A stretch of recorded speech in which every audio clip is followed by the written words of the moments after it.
Textile sector کی 50% صنعتیں بند ہو چکی ہیں، لاکھوں افراد بے روزگار ہو چکے ہیں۔ پاور ٹیرف میں غیر معمولی اضافے سے ٹیکسٹائل کی صنعت بدترین بحران کی زد میں ہے۔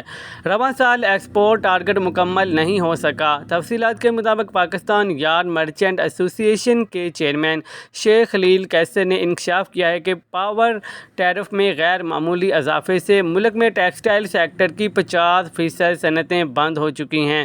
موجودہ حکومت ٹیکسٹائل سیکٹر کو بچانے میں ناکام ہو چکی ہے۔ ملک بھر کی 580 اسپننگ ملوں میں 29% ملیں بند ہیں، جبکہ 440 نٹنگ ملوں میں 20% بند ہو چکی ہیں۔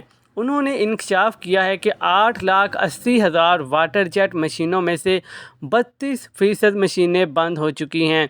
ٹیکسٹائل سیکٹر کی بتدریج بندش سے رواں سال ایکسپورٹ ٹارگٹ مکمل نہیں ہو سکے گا۔ بتایا گیا ہے کہ فیصل آباد میں 2.5 لاکھ پاور لومز میں سے 50% بند ہو چکی ہیں۔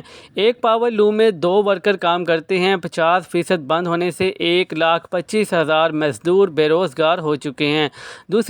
دوسری جانب آل پاکستان ٹیکسٹائل مل ایسوسی ایشن زرائع نے کہا ہے کہ بجلی اور گیس کی قیمتوں میں اضافے کے باعث لارج اسکیل فیکٹریاں بند اور ہزاروں افراد بے روزگار ہو چکے ہیں۔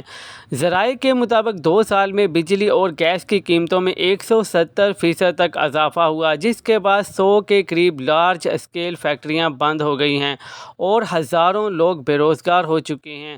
ذرائع نے بتایا کہ بند ہونے والی فیکٹریوں میں 50% ٹیکسٹائل ملز بھی شامل ہیں۔ مل مالکان کے مطابق 2022 میں بجلی 16 روپے فی یونٹ تھی، جو آج 42 روپے فی یونٹ ہے۔ 2022 میں انڈسٹری کو گیس 14 روپے مل رہی تھی اور آج 40 روپے فی یونٹ مل رہی ہے۔ ذرائع کے مطابق 2 سال میں ٹیکسٹائل ایکسپورٹ 19 ارب ڈالر سے کم ہو کر 16 ارب ڈالر تک پہنچ چکی ہیں۔ مزید نیوز اپڈیٹس کے لیے چینل کو سبسکرائب کر لیں تاکہ ہر آنے والی نئی اپڈیٹ سب سے پہلے آپ کو مل سکے۔